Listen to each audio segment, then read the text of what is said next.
Welcome to Health versus Wealth with Dr. Ben, where each week it's my great pleasure to meet fascinating people who tell us about the challenges they're facing with their work-life balance. I'm Dr. Ben Sinclair, and I wonder, do you struggle with your priorities? On the one hand, focusing on your work, business or career, namely your wealth, or on the other hand, looking after your health, which is so important. Over the past 20 years as a GP, I've seen many people spending too long on their screens, cutting corners on their sleep, diet or exercise. The result? Their work life's going well, but their health can suffer. I sincerely hope that my guests' personal and professional experiences may help you to improve your own health and life.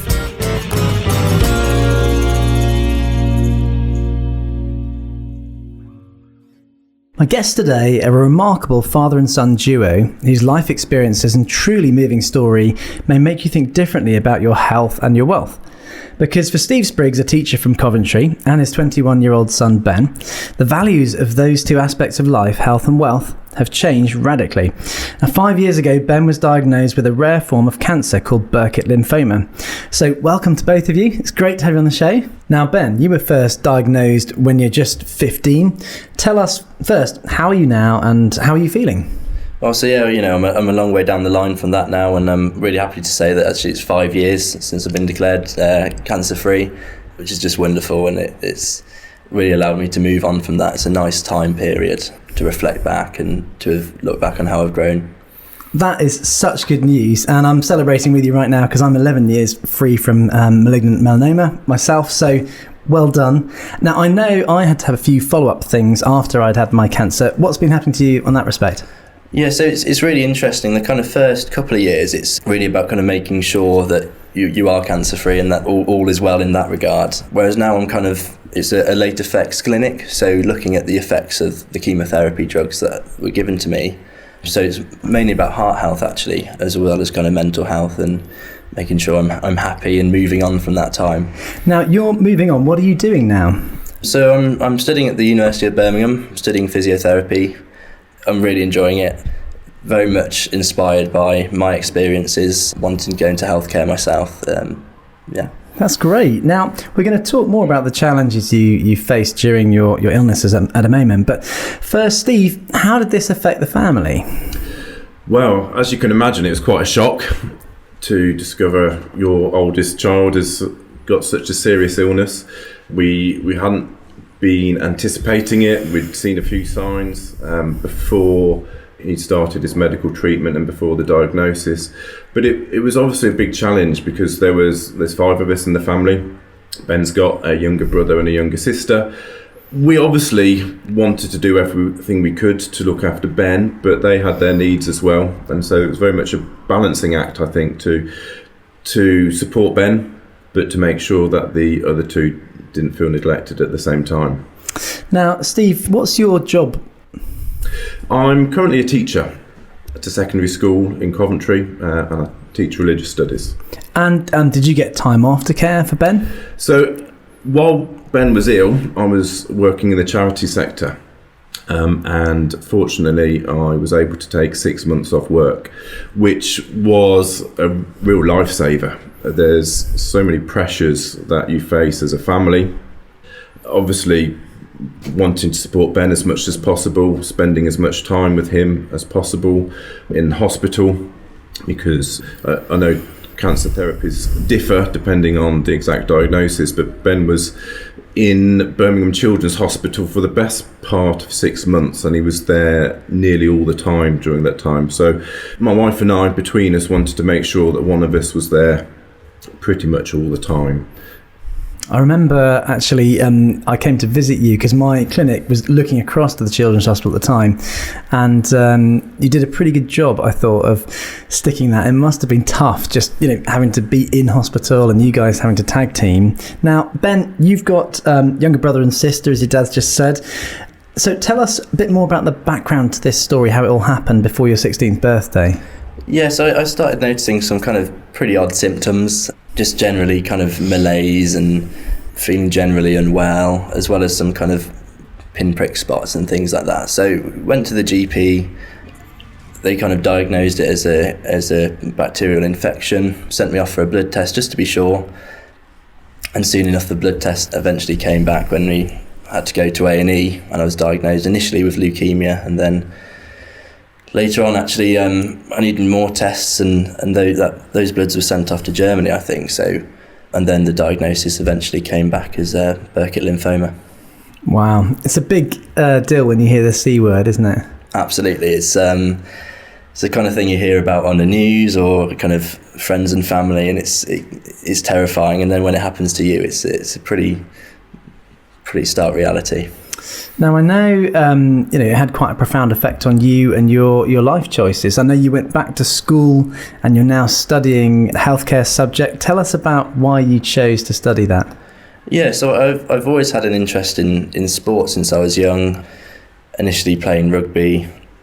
And I suppose I kind of knew I wouldn't be able to be a professional sportsman, but you kind of see these physiotherapists running onto the pitch, and I thought that looks like the job for me.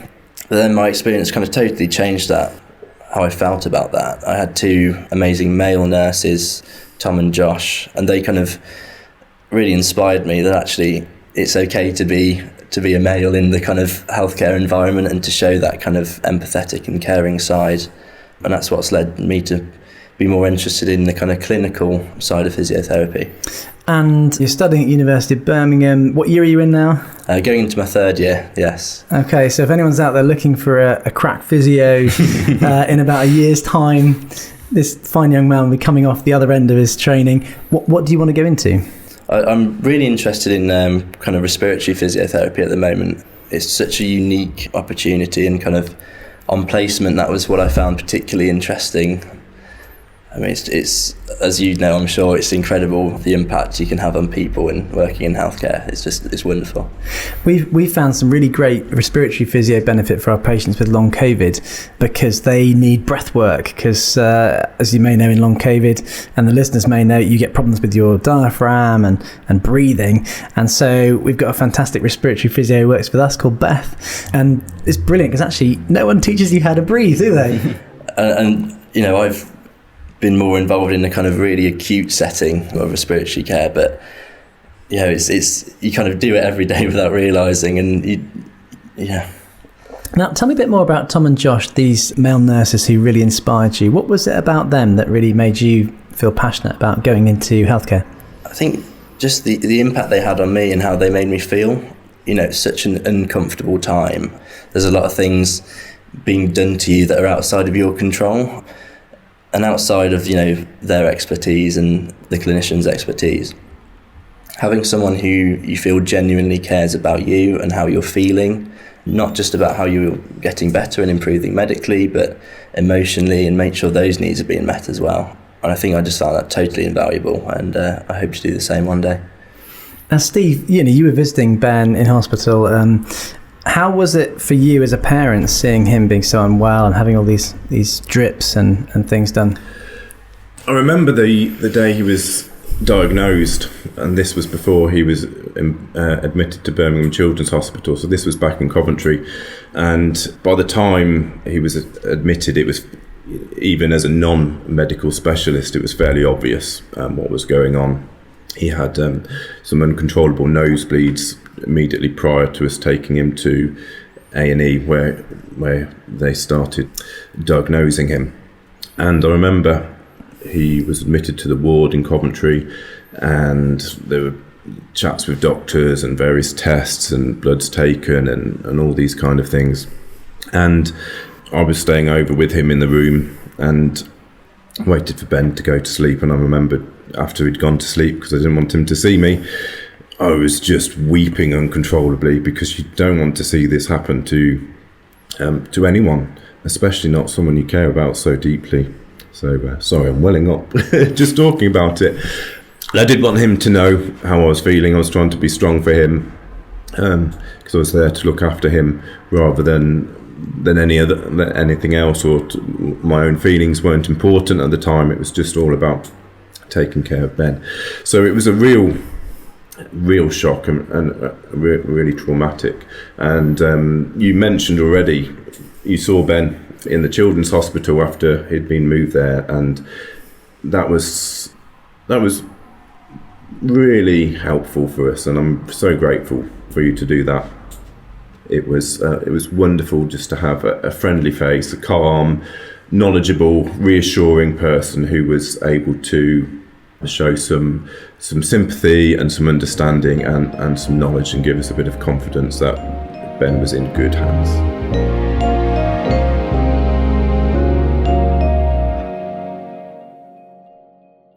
Welcome back to Health versus Wealth with Dr. Ben. My guests are teacher Steve Spriggs and his son Ben, who is just 5 years in remission from cancer after being diagnosed with a rare form, Burkitt's lymphoma, when he was aged 15.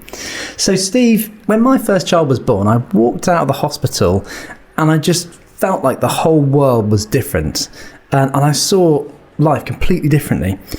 How has Ben and your journeys changed your view on life?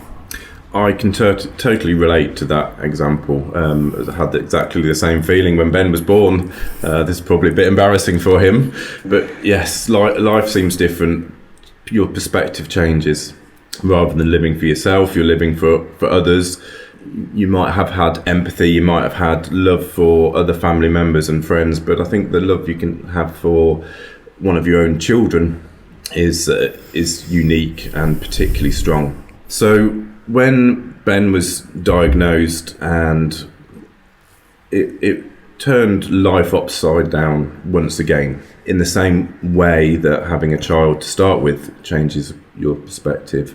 My perspective has changed radically again, because suddenly this gift, this person who you love unconditionally and totally, could be taken away from you, and that is hard, and that is a shock to myself, to my wife, to his brother and sister, all of family and friends.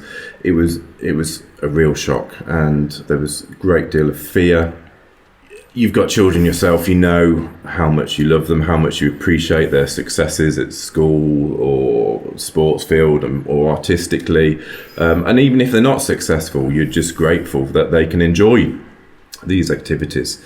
But all of a sudden it seems like that all that is going to disappear and be taken from you, and I guess there's a sense of fear, there's a sense of, in some way, mourning, because you were preparing for the worst. Initially we didn't know what was going to happen. Certainly when he was diagnosed at the hospital in Coventry, the doctors did look extremely worried. And it wasn't until a bit later that we were able to reassured by the consultant at Birmingham Children's Hospital that actually the prognosis was fairly good, despite there being some intensive and very unpleasant treatment in the meantime. But going back to the question, the perspective of everything changes. Luckily enough, I was able to enjoy my work and get satisfaction from it. I had hobbies and interests and friends, but suddenly nothing else mattered. And the things that once seemed important, success at work, leisure time, hobbies, the importance of all these things became minuscule compared to just seeing out that day. I'm trying to be there for Ben and hopefully reaching a happy ending, which we have, fortunately. Ben, can I ask you the same question? How has your cancer journey changed your outlook on life? I mean, it sometimes feels cliche to say it gives you a whole new perspective, but it really does. It really does. I mean, even little things that you enjoy, whether that's playing sport, in my case, whether it's being able to walk for more than 10 minutes without feeling exhausted, you really do appreciate it, especially initially when you make lots of short milestones, you reach them quite quickly.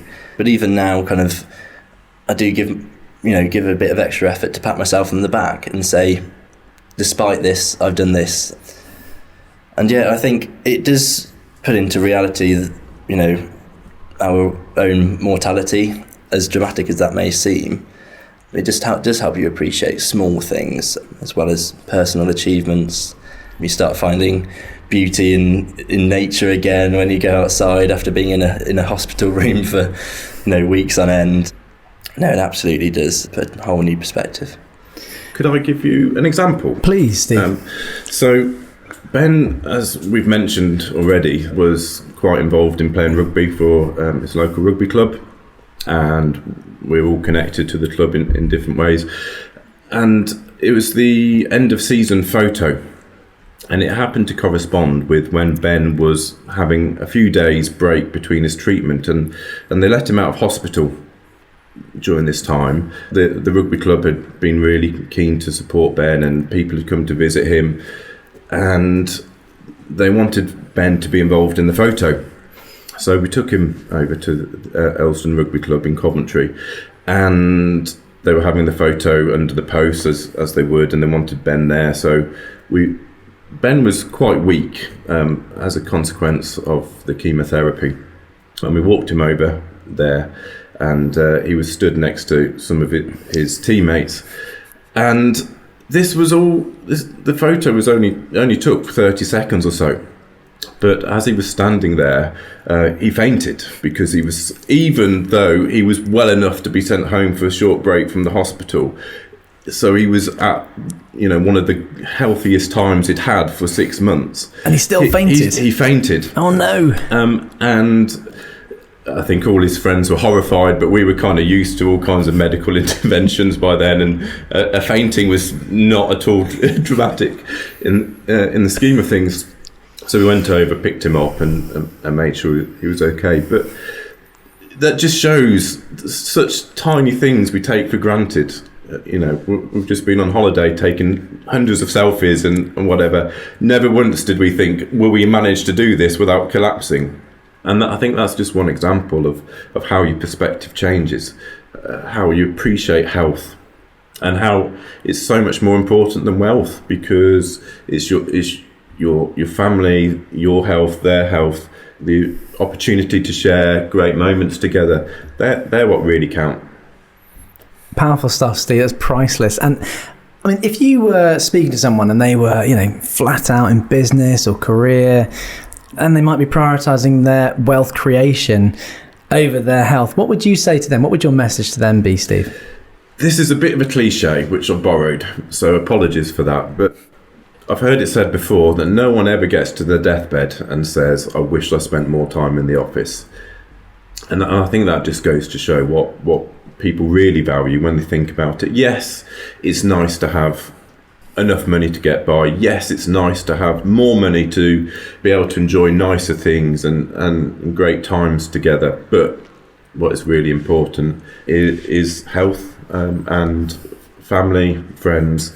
And I think when people stop to think about this, then they're likely to realise it. But it's just difficult as life goes on, and how we're distracted by so many things, and we're always tempted to get the next thing, which inevitably costs money or is going to take time away from those we love. But as I said before, the importance of all those things, it really is minuscule.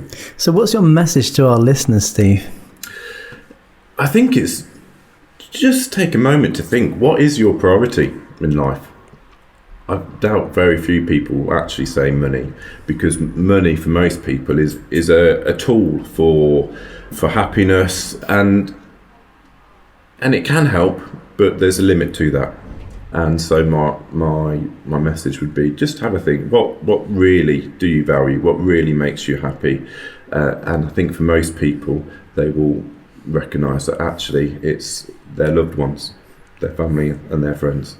And here we are sat with Ben, you're cancer-free 5 years. It's so good to see the resolution of that and the hard work that, Steve, you put in supporting Ben through that. And big thanks to the NHS for getting him through. I wanted to ask Ben the same question. What's your message to people, having been through a significant illness when you were a teenager? What's your message to people out there now who might be having health problems in their teens? Well, I suppose it's difficult, because when you're in that situation, it seems like everything is awful and there's no positives you can take from it. But I've really learned from my experience, and I think it's made me a better person. I think it's made me grow up a little bit quicker than maybe other people have had to, but I feel I've got an empathy for people who are really struggling, and hopefully going into physiotherapy in the future, I hope that'll stand me in good stead. So no matter what experience that you're going through, be it positive or negative, there's learnings that can be taken from it, and it's not necessarily, well, even if it is a bump in the road, I suppose, don't let it set you off track, and just take what you can from it. A negative situation can still have some positive consequences as a result. Absolutely. And we can always learn, can't we? A great psychologist said that if you say every day to yourself, these are the good days, you will find something good in that day, and that will set your bar for accepting what's going to come. Ben, I also loved something you said earlier. You talked about something we call self-compassion in the industry. So essentially, we're not very good at loving ourselves or looking after ourselves. But you said, give yourself an extra pat on the back for having done maybe something that you wouldn't normally think to be congratulated for. But let's say getting into that rugby photograph was actually a great achievement at that time. And I've got patients who have long COVID who they can't even get out of bed. And it's a great achievement just to sit up or to take a few steps or to sit and chat to someone for a few minutes. We often forget to appreciate the little things. And those things have meaning. And we can celebrate them ourselves and encourage ourselves as that good coach voice, saying, "Oh, well done, good for that. Let's try some more," and encourage you. So it's so good to hear that you've come out with a positive mindset. Even while Ben was at his worst, I think we as a family tried to identify some of the good things. So for Ben, one of the fantastic times I think was when most of his rugby team came to visit him in the ward in the Children's Hospital, and it was a fantastic ward that was funded by the Teenage Cancer Trust, and there was a pool table and they were able to hang out there and have a game of pool together. Other moments I can think of was when Ben was talking to some of the nurses that he's mentioned about shared interests like sport and music, and I think it's important to hang on to these little moments within the bigger picture, which might have been extremely negative and very distressing. There were little moments of happiness and joy when his brother and sister came to join my wife and I in hospital, and Ben was able to see them as well. Those were all really important moments, and I think it's important to cling on to them, because actually even in the darkest times there are moments of light and happiness. Ben, you mentioned Tom and Josh. What would you say to them now? If hopefully they're listening, they might still be in the children's ward, I don't know. What would you say to them now to encourage them about what they did for you? I mean, just how fantastic they are, not just as nurses in their job, but as people. And, in a situation like that, like on an oncology ward, it can be pretty distressing. And the fact that they kept doing their work with a smile on their face, being personable, it's a very serious job, isn't it? Looking after people who are gravely ill, but still being able to do that with, as I say, positivity, just excellent communication, especially me being someone very young at the time. 15, 16 is quite a transformational age and time of your life. And I felt like having people there who are almost friends on the ward helps continue that development rather than let it be halted. But even things like kind of changing my attitude from going, I took a few steps today, but I feel really tired, changing it to, I felt really tired and I took a few steps, using the negative feeling of feeling tired and going, actually, it's more impressive because of that. So yeah, they just put things into perspective for me and were just incredible, absolutely incredible. Amazing. Have you ever been back to see them? I haven't, no. I've been in that hospital many times, and I hope to go there very few more times in the future. But I guess it's not somewhere you really want to go back to too often, is it? And you've moved on from that. Steve, as a parent, do you have any advice for parents whose family members or children are seriously unwell at the moment? I think I've got three pieces of advice. One, for your relationship with whoever you you love who is unwell, one for your relationship with the rest of your family, and one for yourself. In regards to the person you care about who is unwell, I think as a parent you need to recognise that, of course, you want to make whatever the bad situation is go away, but it's not possible to do that, and that's not what your child needs. What your child needs is you, your presence, your honesty, your love, your support, your acceptance, your encouragement, all those things that as a parent you do naturally. For the rest of your family, I think it's important to recognise that there's other people in the family as well. They are hurting because they care deeply. In the case of Ben's brother and sister, they were deeply upset to see that he was in such a bad situation. And it was tough for them because my wife and I were very preoccupied with doing our best to take care of Ben and making other arrangements. So I felt it was really important that while my wife was with Ben at Birmingham Children's Hospital and I was at home with the kids, to make time for them. And for Ben's brother, that involved trying to make sure that each week, despite what was going on at hospital, we played touch rugby together as part of the team that we both play for. So that was important. And then for yourself, it sounds a bit selfish, but actually you need to look after yourself as well. I think you've referred to this already, Dr. Ben. It's really hard, and although you are not the most important person in the situation, you need to take a bit of time to take care of yourself so that you're able to continue to give. A friend of mine recently said you can't pour from an empty cup, and that is true. And for me, that involved sneaking out of the hospital at times and buying myself an extremely unhealthy pudding. And that was sometimes enough to just keep me going, give me a bit of a break from the situation and thanks, a little Steve. bit of enjoyment. That's fantastic advice. And Ben, can I ask you, everyone's experience of a severe cancer diagnosis or a serious illness is different. Ben, what advice have you got for anyone who is going through a serious illness or cancer at the moment? Well, it can be really consuming. When you're, I don't want to say you're waited on for the whole time, but you really are. And people are constantly, performing procedures and tests and your kind of day-to-day care. You need to have something outside of being someone with cancer.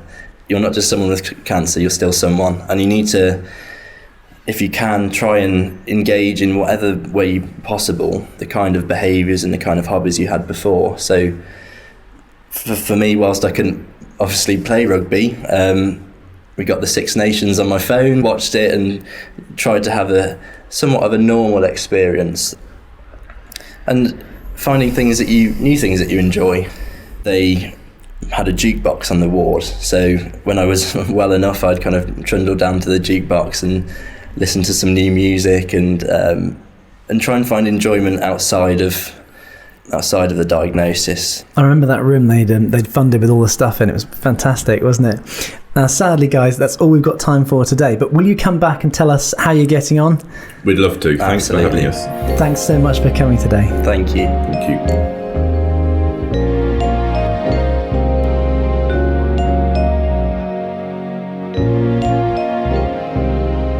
So I do hope you enjoyed today's episode of Health versus Wealth with Dr. Ben, and I hope it may help you improve your life and health. You can also take one easy step by achieving that right now by subscribing free on your usual podcast platform. And if you'd like to be a guest on the show, you can email me on podcast@drfinlays.co.uk. I hope you'll join me again, but for now it's goodbye from me, Dr. Ben.